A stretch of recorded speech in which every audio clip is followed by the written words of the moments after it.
Ondo State. We have 3 in Ekiti. We have 1 in Osun, 1 in Abuja, and the newest one we have is in Delta State. And so the last one is going to be in Osun State also. And I think once we get up to 12, then we can sort of slow down and focus on the quality of our programs, focus on our nurses.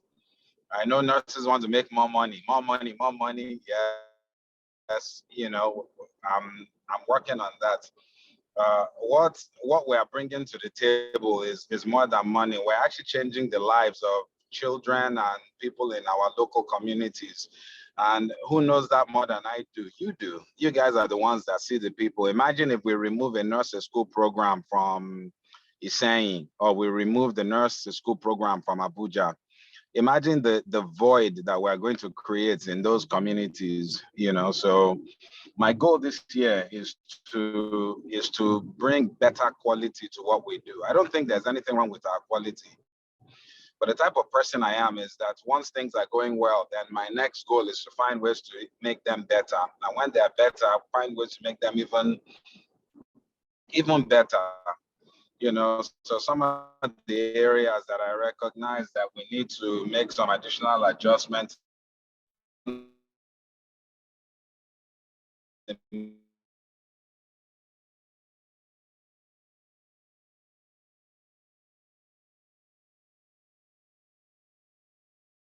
Nigeria is changing. Yeah, so I recognize that the cost of living in Nigeria is changing, so I'm committed to doing that. So once we get up to 12 schools, the next thing that we plan to do is we need to get a major grant. And I'll be very transparent with everyone on the call today. All the donors we have in all the donors we have for Health for Nigeria are all in America. It's very sad that the people that live in Nigeria themselves are not necessarily oh,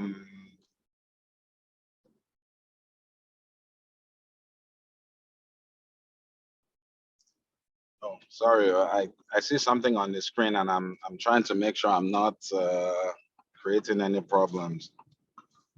Yeah, so whose computer is this? So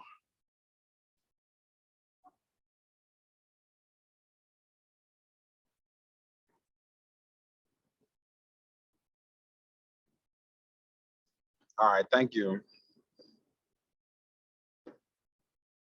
Are you guys still there? Can you hear me? Yes, sir, we can hear you. Oh, okay. I'm a little distracted by I think what Ruth, you know what? You don't have to share. I'm already at my office. I'm not the one sharing, sir. I'm not the one. Oh, who is sharing? I think that's the one sharing. We don't need a slide, David. Hold on a minute. I think you have a virus on your computer. Don't come and give all of us a virus. Phone. Okay, sir. It's a phone, Yeah, actually. so okay. The last thing I said was, and Ruth can confirm this. All our donors for Health for Nigeria are in the United States. The challenge with that is, it feels like we can't get our own people to support an initiative like our own, so all our donors are people that I've recruited. They are friends, family, network. That's not sustainable. Our goal is to get a grant. There are many grants here, hundreds and thousands and millions of dollars that go into the types of initiatives that we have, even some of the types of programs that we have with Health for Nigeria and the Nurses School program. The biggest challenge is whenever we think of asking people for money and they see our name and they see Nigeria in the name, they don't want to do business with us, because Nigeria unfortunately has a bad reputation, for scamming and everything else. So this year I'm going to work on finding other ways for us to get grants that will sustain our work. We don't need a lot of money, especially thinking about the exchange rate. We don't need a lot of dollars to be able to get exactly what we need to increase salaries, ensure that we have enough resources in our clinics, and to be able to have the same level or even better outcomes that we have today. So that's my vision for this year. So before I go into the presentation, I'd like to open it and just get some feedback from you.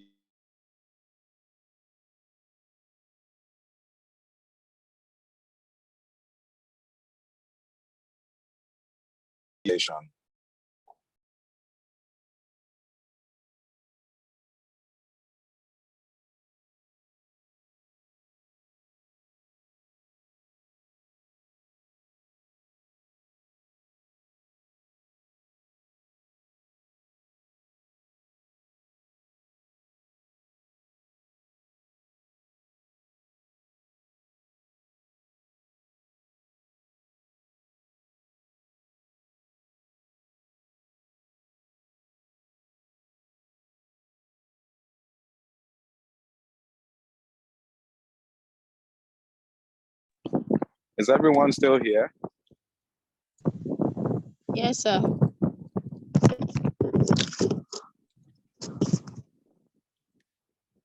I said I was opening it up so I can get feedback from the nurses about what I said before I start the presentation.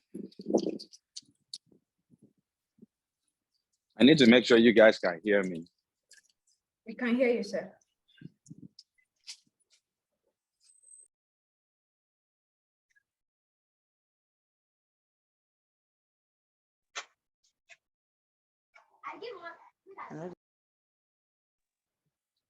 Hello. Hello, Nazluro.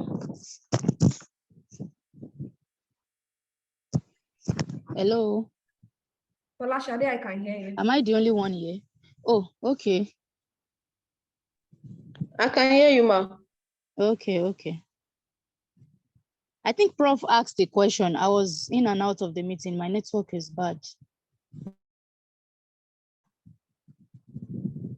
Ruth, am I right? I think he asked the question. Yes, directly to the nurses. The nurses. Please, let's respond to the question now.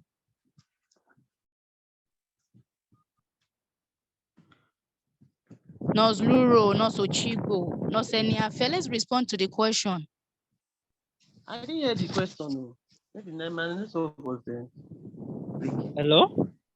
I wasn't able to Did you hear the question? No, not at all. I'm just hearing. I didn't hear the question too. Right. All right, everyone. Okay. So, Prof gave a brief background about the organization, where we are coming from and the state we are at the moment and what the future holds. So, and he also talked about his plan to stop the project on 12 once we reach 12 so that we can focus on getting grants and also help in funding the project. So, and the question is that if there is anyone, any of the nurses who probably like have an observation or maybe opinion, a comment to share, or probably a suggestion or any question as regards the project and all. So that's the question basically.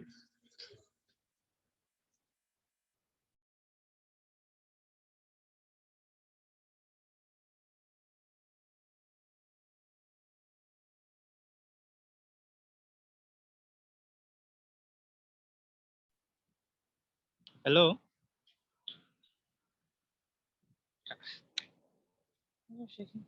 Hello, Nazluro, we can hear you. Can anybody hear me?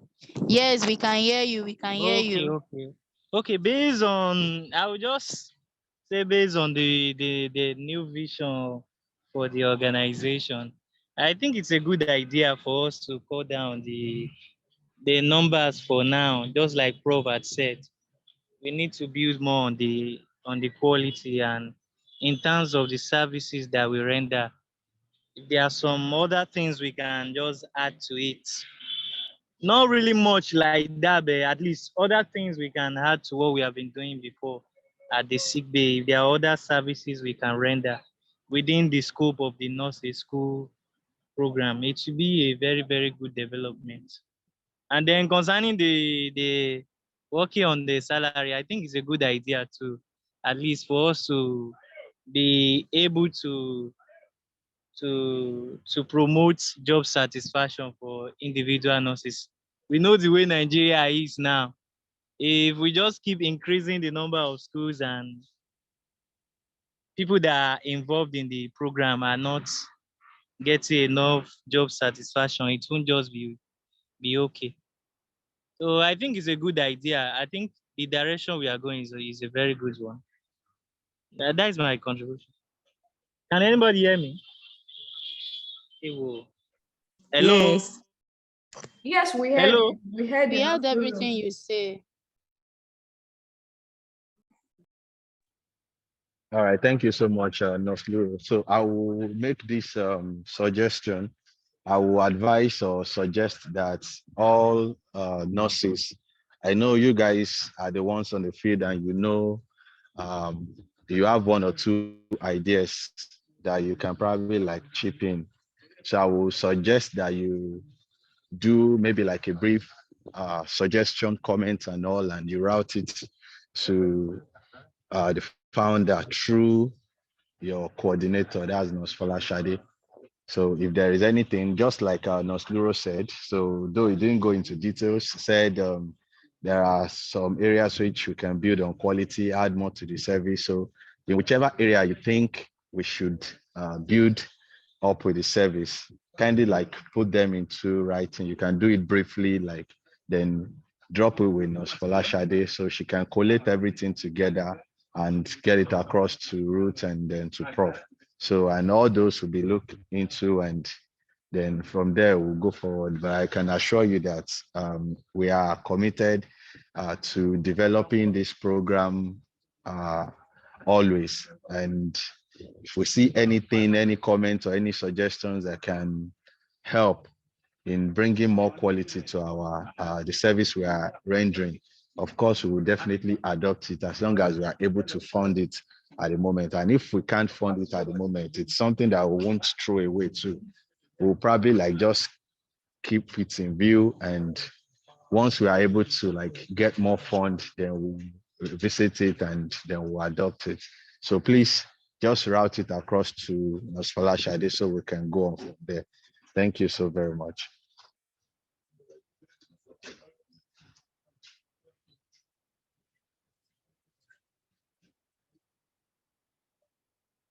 Sir, are you here, sir? I'm here. Thank you for your comments and your wisdom, Olumide. I appreciate it.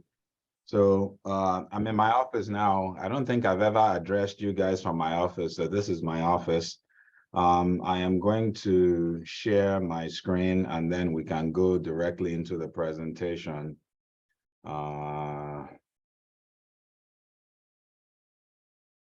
Yeah, Laura, I mean, I really appreciate the comments you made. And just like Olumide said, I'm actually curious as to what other ideas you have. You know, you guys are the ones on the front line that are seeing exactly what is happening. So you are in the best position to make recommendations that would help, the vision and where we can put resources as we move forward. So you just work through the coordinator and please present your thoughts. I mean, I'm open. Anyone that knows me knows that I typically yield to superior arguments. I love the opportunity to hear from folks and to have the opportunity to make changes. So whatever thoughts you have, let me know. So I'm going to share my screen now. Host as disabled participant screen sharing. Can you please give me sharing privileges so I can share my screen? You know what, Nurse Ayeni, you are the nurse of the month because you are the only one that has your video on. Everybody else has their video off. I don't know why.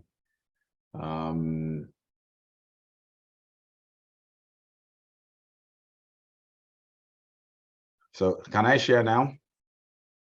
Oh, perfect.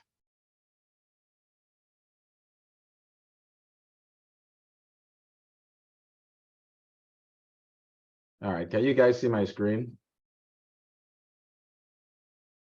Yes, sir. Okay. All right, so no,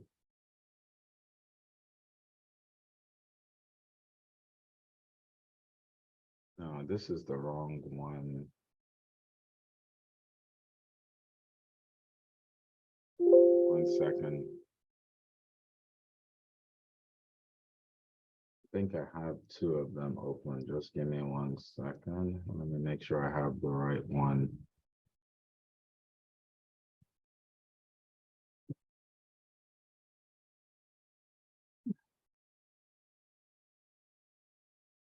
Okay.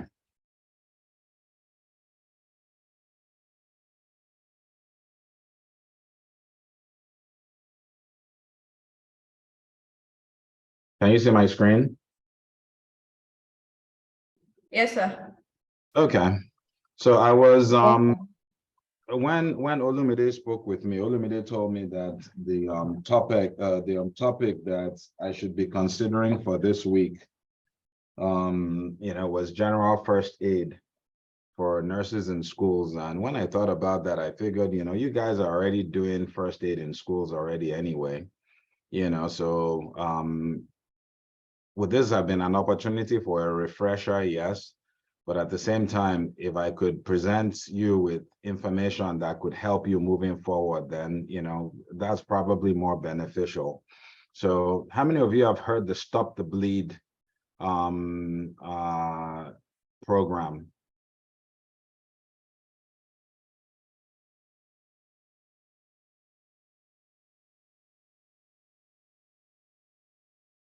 Guys, if you need us to just make recordings and send it to you, we can do that. Like, I mean, I don't want to bring people who know what they're doing and tell them it's a small setting where they can talk to nurses and get feedback, and then they get here and everybody is mute. Like, I mean, it doesn't work that way. If I don't know what you know, then I don't know what to tell you. I don't know what to present to you, and I shouldn't assume that everybody either has experience somewhere or they don't have experience somewhere. Nurse Ayeni.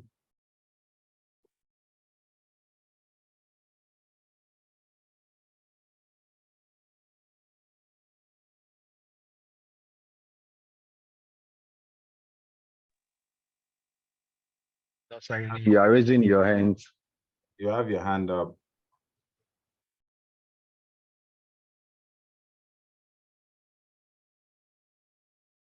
Yeah, because I don't want us to get speakers who come and then you don't interact with them, because if you don't do that, then it's easy for me. Like, I could have recorded this presentation last night and just provided the video, and then you can watch it on your own time, So I think part of the feedback that you are going to give is to let us know if this is worth your time or if this is valuable to you. If it's not valuable to you, maybe Olumide hasn't shared with you how hard it is to get people who are experts in our field to give their time for free, to come and share their expertise. If it's not valuable, then let's not ask them to do it. Whenever I'm a part of a small group presentation or a webinar, my expectation is that it's interactive. So I'm just going to push through, and I'm not going to ask any more questions because I feel like I'm not going to get any answers. I was brainstorming about this, and part of my background is I worked in a cardiac surgery ICU. I don't know if many of you know. Obviously, I started out my career as a nurse too, just like all of you.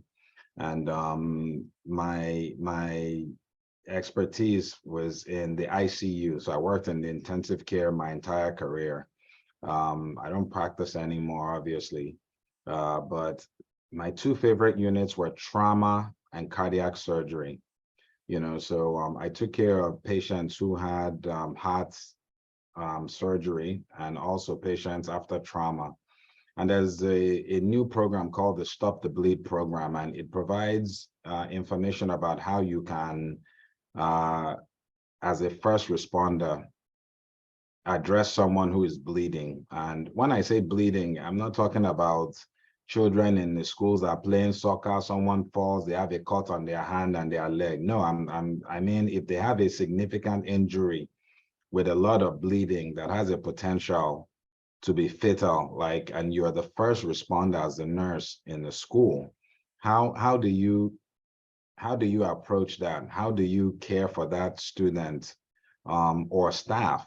You know, someone falls in a gutter and the metal piece that sticks out of the gutter goes into their leg, and all of a sudden it hit a major artery. Now they are bleeding. I mean, how do you help that person? So that's what this presentation is going to try to address. It's been sanctioned by the American College of Surgeons, American College of Emergency Physicians, and so on and so forth. But what that just means is it has gone through its paces, and it's gotten the blessings of these major organizations. So obviously, I mean, most of us are healthcare providers. Ruth and Olumide, you are the only two non-direct healthcare people here. So if there's an image that is disturbing, just drink water and swallow it. All right, sir. Thank you. All right, so why do we need this training? The number one cause of preventable death after injury is bleeding.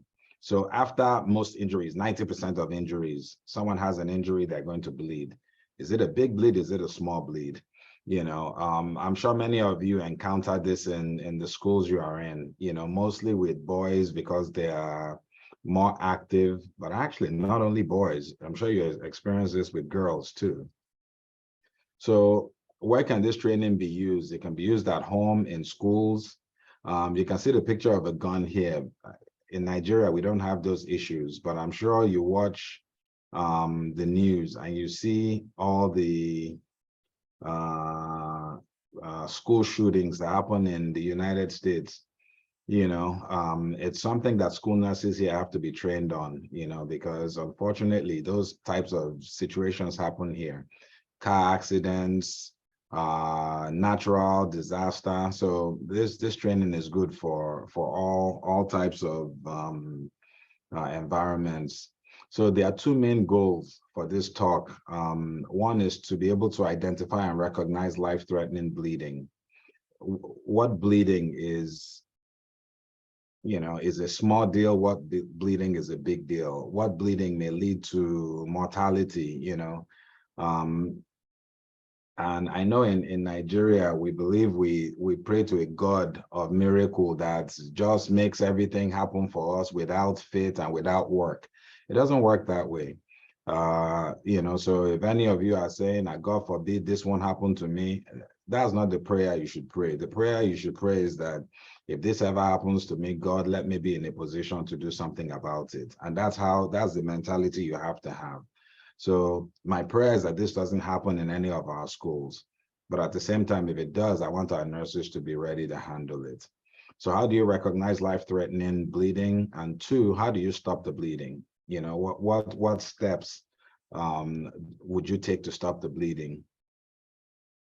So the very first thing that I would say, I mean, and you as nurses know this already, before you can take care of somebody else, you have to make sure you are safe and you are healthy first. You have to take care of yourself because your safety is the number one priority.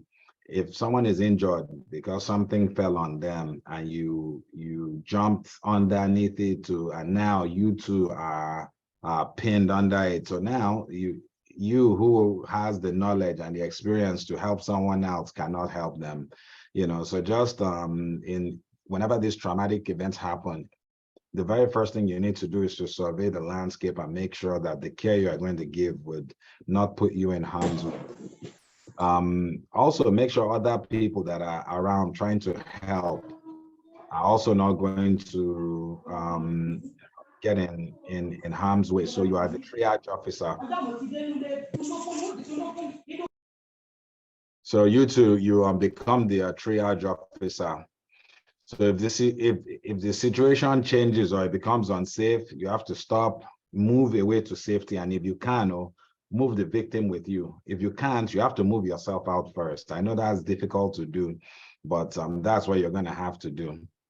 So wear gloves if you can. Do we have gloves in our clinics? So wear gloves if you can. If you get blood on you, be sure to clean any part of your body that the blood has touched. You know, tell a healthcare provider that's you, that you have blood on you. So essentially, if anyone has blood on them, you need to take a look at it. Make sure, you know, it's blood that can be wiped off. They don't have any open cuts. That's this blood from the person that is injured now has, you know, entered someone else's bloodstream. So if you've done CPR training, there's ABC, airway, breathing, and circulation. You know, that's what keeps people alive. They have to have an open airway so they can breathe, and then they have to have blood flow. So the ABC of bleeding control, unfortunately, in Nigeria, if you call 911, nobody is going to come. So we don't use 911. Instead, call for help, okay? So our ABC, the first one is to alert someone. So call for help. And then 2, identify where the bleeding source is. 3, do something about it. And here is compress. So once again, everywhere you see 911, just understand that in our case, it means we should call for help, okay? 2, bleeding, 3, compress. So 1, once you see something like this, so this is someone that's, you know, I'm not sure what the mode of injury is. It can be a car accident. In Nigeria, we have a lot of Okada accidents, you know, with major injuries, fractures, open fractures, compound fractures, significant lacerations, you know, that may either impact arteries or veins that may cause significant bleeding. So when you see that, I mean, yes, as a healthcare professional, as a nurse, the idea is that you would be a first responder, you would go and try to do something about it, but also realize that you need additional help and resources. So whenever these things happen, make sure you first call for help, okay? So number 2 is bleeding. You have to find the source of the bleeding. I know this is a bit challenging. Some people don't have the stomach for blood, you know, so, and most of the time when these types of injuries happen, people have clothes on. So all of a sudden, if you see a child and through their clothes, you see a lot of blood, initially you can't tell where the bleeding is coming from. So first you have to look to see, is the bleeding continuous or has it stopped? 2, is it a large volume of bleeding? Is it just small blood or is it, you know, gushing?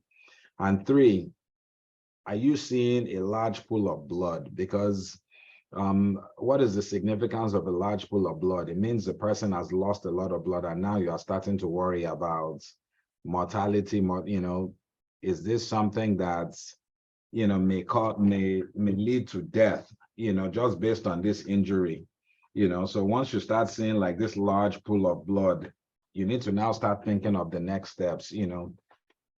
This is more than first aid though. This person probably needs to go to a hospital and they need to be seen by a team. So there may be multiple places the person is bleeding from. Say they fall from an Okada, they might be bleeding from their arm, their leg, you know, and clothing may also hide life-threatening bleeding. So I worked in a trauma unit here in the US. And whenever we bring trauma patients in, do you know the first thing we do? There's a pair of scissors. It's called trauma shears. I have some of them at home. I don't have it here. If I did, I would have shown it to you. The first thing we do is we cut all their clothes off. It doesn't matter what they're wearing, how expensive it is. We don't care. The first thing we do is we cut all their clothes off because if it's major trauma, we want to see everything. We want to see where they're bleeding from, what's broken, what's cut. So clothing may hide life-threatening bleeding. I'm not saying you should cut the clothes off your students or your teachers, but just understand that, you know, you may need to move clothing out of the way so you can see where the bleeding is coming from. So as I mentioned earlier, before you offer help, ensure your own safety. If If you become injured, you can't help. Make sure the scene is safe. At any time your safety is threatened, remove yourself. Find a source of bleeding. Open or remove clothing if you can to check for injuries, and look around your environment. What's available to you? Do you have a piece of cloth, t-shirt, clothes, first aid kit, anything that you can use to help in a bleeding situation? So how do you identify life-threatening bleeding? Most of the time you will see it. If it's a big gash on a leg, on an arm, on their torso, on the neck, you will see it. Is blood squirting out of the wound? If the blood is squirting out of the wound, what kind of injury is that? It's an arterial injury. It's squirting out because with each pump of the heart, you just see the blood squirting, with each pump, and the blood won't stop. It's just bleeding continuously. If that patient continues to bleed, they're going to die. So that's where we as healthcare professionals, you as nurses, you have to do something about it. The blood is pooling on the ground. The major areas you have to be careful for is the neck, because you have big blood vessels in the neck. Also the torso area, because the torso area is highly vascularized. Do they have blood-soaked clothing? Are their clothes getting soaked and more soaked? Is there a loss of all or part of an arm or a leg or other body parts? I know this sounds scary, but if you see this, you have to know exactly what to do. And when the person starts becoming confused or unconscious, what does that mean? That means they've lost a lot of blood and they don't have perfusion to their brain. That means this person is becoming what we call touch and go, Abby. This person is becoming really sick and we need to do something about it. Otherwise, they may die. So where are the prominent parts that we can experience significant bleeding from trauma? Extremities, because if you fall, you land on your arm, right? You brace yourself, so the person can have a broken arm. Someone is in an Okada and they fall. Most of the time, it's leg injuries, right? But also it can be neck, because of the major arteries. It can be armpits, and that's where we have our axillary blood vessels. You have big blood vessels under your armpits. You also have the femoral artery and the femoral vein in the groin. Those are big blood vessels. If a person has an injury in that area, the blood is going to come significantly. Or the torso, just the body area. So we've talked about getting help. We've talked about bleeding, different types of bleeding, where folks can see bleeding. So number 3 is the most important thing. How do you stop the bleeding? How do you walk up on someone and they are bleeding? What's the first thing you do? Sometimes, you actually think, okay, I just need to put pressure on it. But how do you put pressure? If it's a small laceration, that's no big deal. What if it's a big one? What if it extends like almost all the way down? Maybe a boy tries to jump over a barbed wire fence and the fence catches his arm and it cuts his whole hand open. You can't put pressure on only one part at this point. Like, you have a big injury, So when we think of putting pressure or compression, it depends on the type of injury. Also, it depends on how deep it is. If it's superficial, that has no problem. It happens to all of us. You get a scratch, you get a cut, you just, you get some tissue, you put pressure on it, it stops bleeding. That's not what we're talking about. We're talking about significant injuries that can cause the type of bleeding that can kill a person. So apply direct pressure to the wound. And this is something I learned because when I worked in the ICU, I don't know how many of you have worked in intensive care or trauma areas, but we always put in large catheters, central lines into patients. And we put in central lines, especially when they're in shock, their blood pressure is low. We need to give them medications to bring their blood pressure up. They're losing blood, we need to give them blood. And when we put those catheters in, when it's time to take the catheter out, when we take it out, we have to put pressure on that vein and hold pressure there for a long time. And what I actually realized was when I first started, I would just put pressure around the general area and I'll be there for a long time. I'll check, it's still bleeding. Put pressure, check, it's still bleeding. I learned eventually that you have to find the exact location of the vein and then put direct pressure.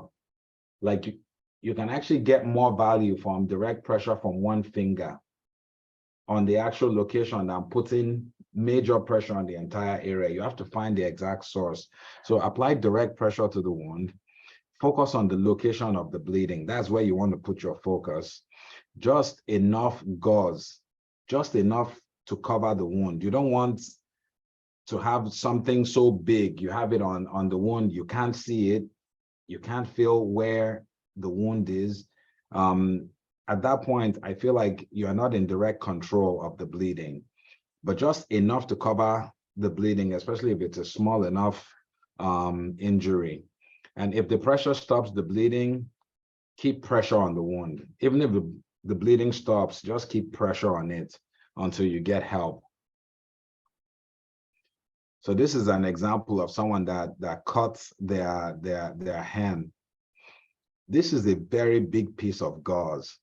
I would use, first, you have to see what wound is underneath this piece of gauze. Depending on the size of that wound, I would use something smaller. It says here, use a gloved hand or with a gloved hand with 4x4s. I typically fold I'm sure many of you worked in hospitals. You have the standard 4x4 piece of gauze. You also have a 2x2, which is smaller. I like the 2x2 better because with that, I can see around the injury better. But if you have the 4x4, you can fold it, so that way here, instead of this general pressure, you can actually see exactly where the injury is. And that way you can put direct pressure on it and be in control. So there's something called, a technique called packing. And here, obviously you'll have to have gauze or packing material. For large wounds, deep wounds, something sharp goes into the body, it cuts into the body and comes back out. And you look down and you can see into a student or a teacher. You can see directly through flesh, through muscle. It's a deep gash. You can't cover those. If you cover it, it will just keep bleeding from inside. And I know this is scary. The diagram A up here shows someone sticking their finger with gauze into an injury. That's what you have to do. You have to get into the injury to put pressure or to pack it. If you look at B to the right, if it's deep like that and you just put gauze or some kind of material on top of it, the bleeding would still pool on the inside. So for large wounds, superficial pressure is not effective. Just putting pressure on top of it, you have to go into it.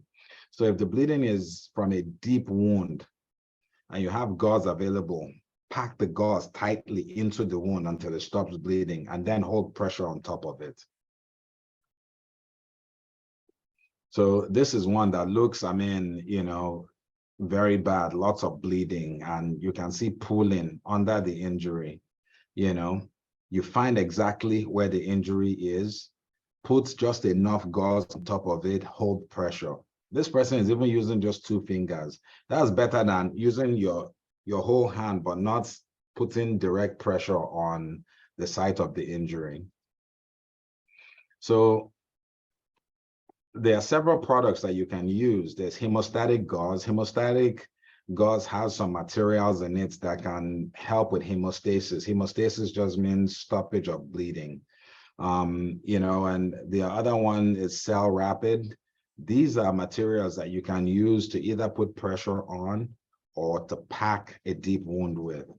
So I put a question here asking if we have it in Nigeria. I don't know, we don't have enough time, so I'm not gonna wait to hear back. If you do not have a trauma kit, then what options are available to you? And I think this is more of the situation we are in the rural areas that we serve. So if you don't have a trauma kit, you can be innovative. So first, you open the clothing over the bleeding wound, wipe away any pooling blood so you can see exactly what type of the wound is. As nurses, you know, you have to inspect first.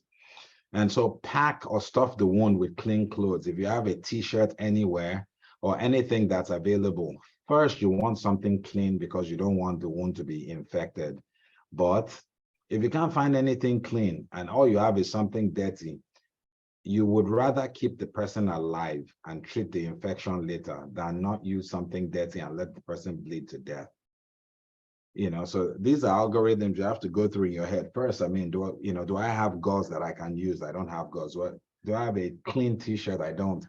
But there are some dirty clothes in the corner. Just use it, you know, because that's the best you can do. Stopping the bleeding is important. Apply steady, direct pressure with both hands directly on top of the wound. Depending on how big the wound is, you might get away with a finger, 2 fingers, but if it's a big wound, put pressure and use as much force as you can to hold down pressure to stop the bleeding. So this is painful to the victim, so you need to warn them before, you need to warn them of the pain and when it's necessary. And, you know, in Nigeria, our nurses don't do this very well. They don't treat their patients with dignity.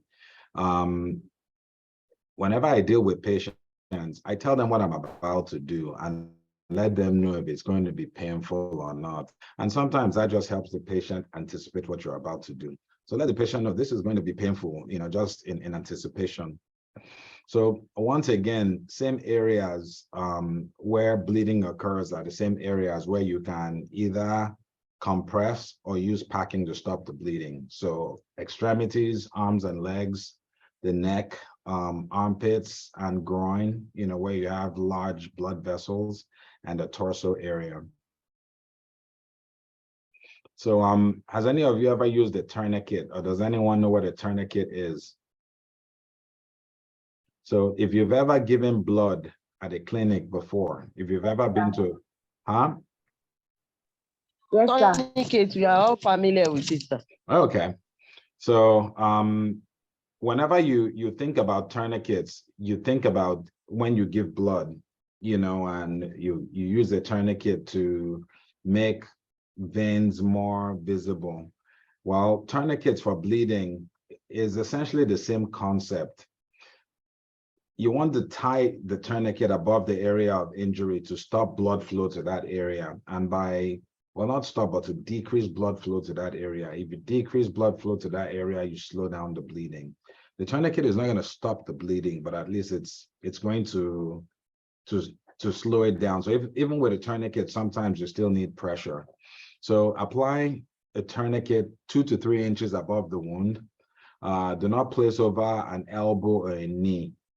You don't want to place it over a flexible, movable joint, because if you do that, it won't stay in place. It will either roll up or down. Tighten the tourniquet until bleeding stops, or at least until it slows down, and do not remove the tourniquet until there's a plan for the injury, because if you remove it, the patient is just going to continue to bleed. So you can apply to others, or people can actually apply a tourniquet on themselves if they have to. It can be applied over clothing. I think it's better when you apply it directly on skin, you know, so that way you can really see what you are doing and see the impact it's having. Well, it's painful, you know, but we're talking about life and death, so pain is acceptable in those situations. And in addition to that one tourniquet, if it doesn't stop the bleeding or slow it down, you may actually add a second tourniquet just to get more pressure. So these are pressure bandages, and they're bandages that have this plastic that can be used as a tourniquet too. So after putting it on an individual, a patient or a child, you turn the plastic part, you know, and it serves as a tourniquet until you get the amount of pressure you need on a wound. So for life-threatening bleeding from arms or legs, or the torso area, unfortunately, you can't use the tourniquet around people's necks, even though that's one of the other areas of bleeding, and you can't do that because you may compromise airway. So you wrap the tourniquet around the bleeding arm or leg about 3 inches above the bleeding site. You pull the free end of the tourniquet to make it as tight as possible, twist or wind until the bleeding stops, secure to keep the tourniquet tight so it doesn't keep loosening up. And a very important thing that we as nurses know is documentation. Even if we can't document right now because this is an emergency, we need to try to note or remember the time the tourniquet was applied. That's important because you can't leave a tourniquet on a person for an extended period of time, because at some point you are cutting blood flow to that area of the body. The primary purpose for blood in our body is to transport oxygen. So you are reducing the amount of oxygen to that torso or to that extremity. And as we know, yes, I mean, we're doing that intentionally to slow down the bleeding. But if we don't have a plan for that patient, eventually they're going to lose perfusion, you know, and they may experience cell death in that area. So yes, the tourniquet is important, but the goal is not to put it on and leave it on forever. So you have to note how long the tourniquet has been on for. So bleeding control in children, and this impacts our population significantly. In all but the extremely young child, we can use the same tourniquet for adults, for children too, you know, as long as we have enough room on it to pull. So for infants or very small children, the tourniquets may be too big. So we just use direct pressure on the wound or pack it. So for large, deep wounds, wound packing can be performed in children just like adults using the same technique. I know that sounds very scary to have a child with a very deep wound, but that packing technique is also one that we can use. So understanding that I know what goes into our clinics at the nurses school program at HFN and all the resources we have. I know we don't have trauma kits. So I'm going to order trauma kits for all our clinics. Once again, the prayer is that we're not going to need it, you know, but if we're ever in a position where we need it, I think it's important for us to have it available. It may be the difference between life and death for a child or for an adult. So I want all our nurses to be prepared to be able to give the kind of care, not just give the kind of care. I know you guys do that already, but to at least have the equipment that can make the care you give even more effective. So impaled objects, that's, you know, objects that, you know, impale, that go into the body, you know, through flesh, through tissue, through muscle, even sometimes through bone that causes fractures. Improvised tourniquets, you can turn anything into a tourniquet, a t-shirt, shoelaces from children's shoes, if they wear tennis shoes, rope, twine, anything you can find that can hold pressure, you can turn into a tourniquet. It's not our prayer, but we may find ourselves in a situation where we encounter someone that has an injury so bad that they've lost an arm or they've lost a leg. I've seen this before. And so we still have to just treat the person, put a major tourniquet on them, you know, and make sure they are okay.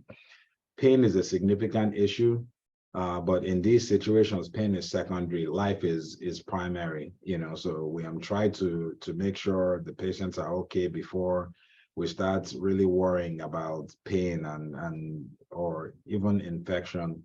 I'll tell you a story.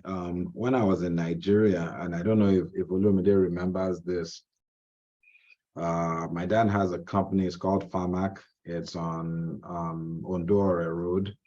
And this one day I went there. We were doing some construction there. We were improving the look of the place. We had an old building in front, and then we had a showroom in the back. It was a filling station and a showroom in the back. And my dad had paid a contractor to use a bulldozer to knock down the building in front. And I don't know what happened. Either they couldn't get the bulldozer there, or they were trying to save money, something happened. But the guys that were working there, they were using hammers to break down this building. And the goal was that after breaking it, breaking down the bottom, the building would collapse and then they would be able to move the blocks.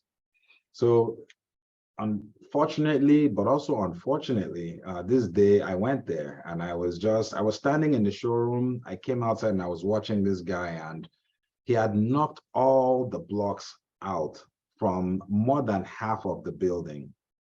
And he was standing inside with the hammer and he was hitting the concrete. And the funny thing is, I just kept staring at him like, I wonder how much more he will have to do before the building comes down. The next hammer he hit, the building fell, and it fell on top of him in front of me. I started screaming. So that's my A, call for help. Even though I was not composed, like, oh, I started screaming because it happened right. I was standing probably 10 feet away from him. Like, it happened right in front of me. And so everyone rushed. I mean, second thing is safety. I mean, everybody has to make sure they are safe in that situation. Those things are concrete. If it falls on anybody else, we're in trouble.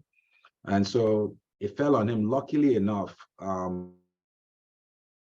that building down had a hole where you change oil. I don't know if you guys have seen these things, but you walk down underneath, you pull the car on top of it.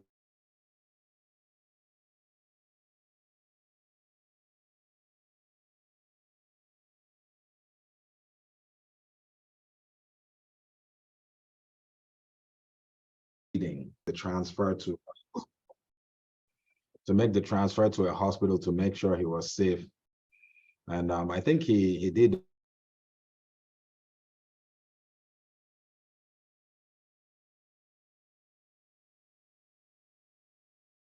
In summary, once again, personal safety is key. Call for help, find the bleeding, compress with pressure or pack it, compress with a tourniquet, and wait for help to arrive, or help facilitate the person to go to a hospital so they can get more help. So once again, the only thing that is more tragic than death is death that could have been prevented. We can prevent death in not only the children, but also in the adults that we serve in our nursery school program, either the teachers, the staff, or members of the local community. Imagine if you're out doing a community engagement event and you see something like this, like how do you react? How do you respond? It's important to have the tools and to know how to approach it. So that brings me to the end of my presentation. I'll see if you have any questions. A lot of the slides you saw today came from the stopthebleed.org organization. I have the slides. I'll share them with Olumide, and he can share it with you in PDF form on WhatsApp. If you ever need to refer to it for any reason, you have it with you as a resource.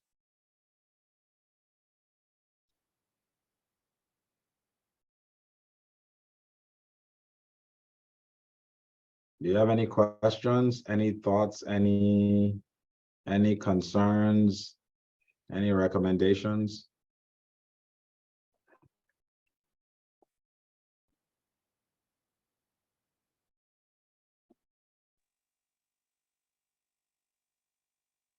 Any questions? If you have any question, please ask. And if you have any contribution, or you have one or two things to say, like an experience and all like that, that you want to share, or probably you have a particular situation that happened before and you were able to handle it, or probably you were not able to handle it well and you feel you should share to know how to handle it better next time, please, it's an opportunity to talk.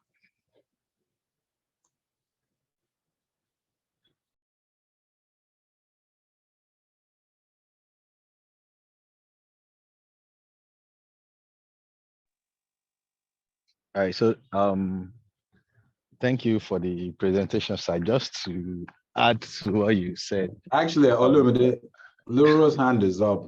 Maybe we should take his Okay. first and just hold your thought. Okay, sir. Luro.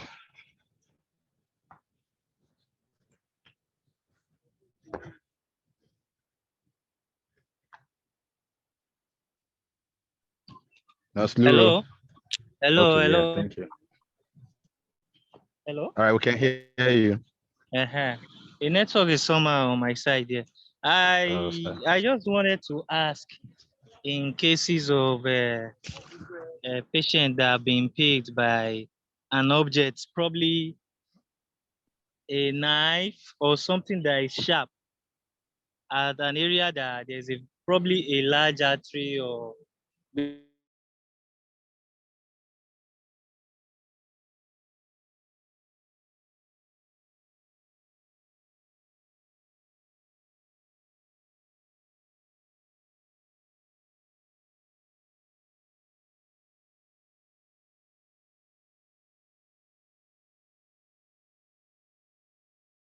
can receive professional care. That is not advisable to remove the impaired object, especially in situations whereby it's really inside the person. So I just wanted to ask that, is it in all situations or based on the severity of or the degree to which the part of that person is impaired with that object? I just wanted to ask. So Luro, that is a fantastic question. And when I first started my my experience in cardiac surgery, they asked me that question and I failed it. So you are absolutely right. If someone is impaled with something and the bleeding has slowed down, that's a situation called tamponade. It means whatever impaled that person now has helped you arrest the bleeding. So you do not take it out. If it's something small, toothpick, yeah, you take out a toothpick because you can manage the bleeding. A knife, someone is stabbed with a knife and the knife is still in place, you do not take it out. Someone is impaled, they jumped over a fence and a wooden part of the fence broke and it went into their leg, you do not take it out. Because the thought process is whatever that foreign object is, while it's in place, it's helping with tamponade, it's helping with slowing down the bleeding. The moment you take it out, it's a free flow, the blood is going to come out.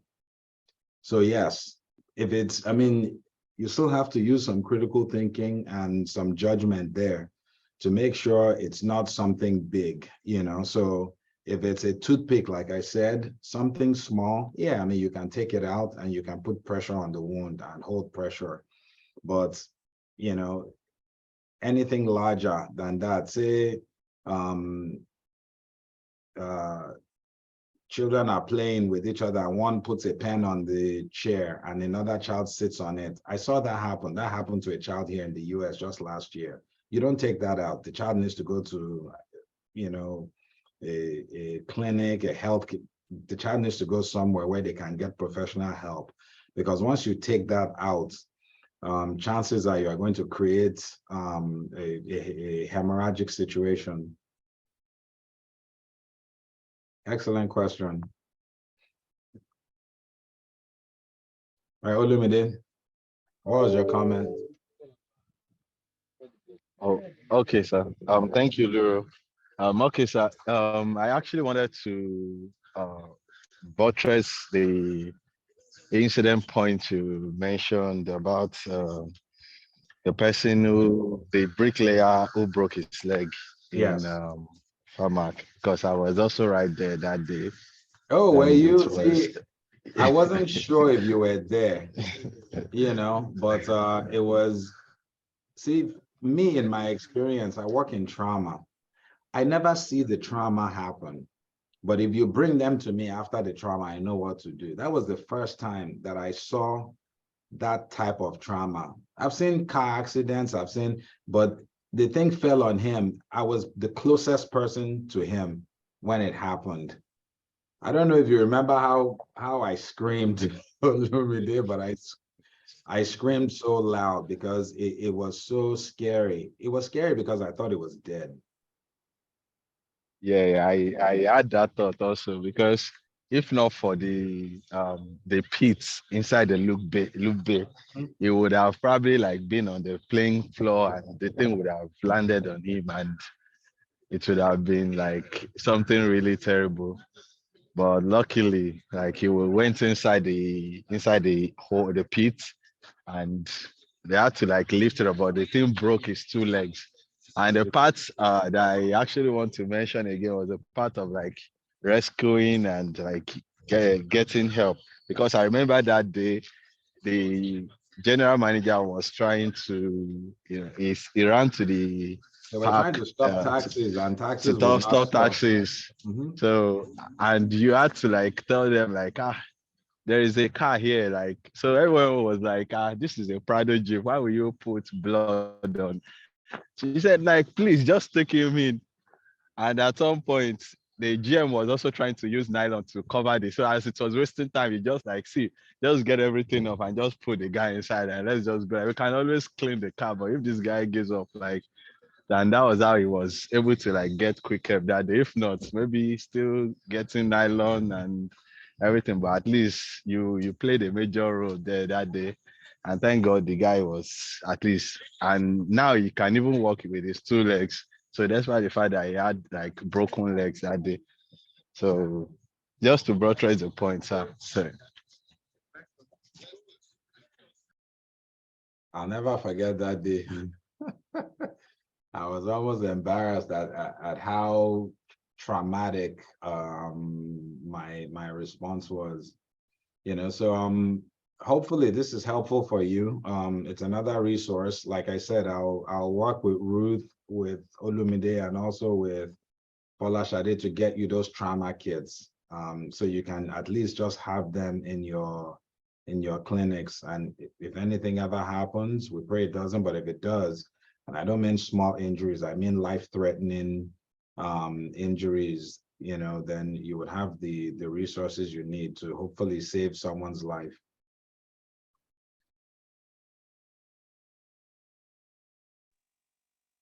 all right, so thank you so very much for the presentation, for the lecture. We've all learned a lot from it, and I'm sure the nurses have too. Thank you, and thank you once again. So I know it's the start of the day for you there, so we wish you a wonderful and a fruitful day and a great weekend also. And we also look forward to the quarterly lecture series for next month.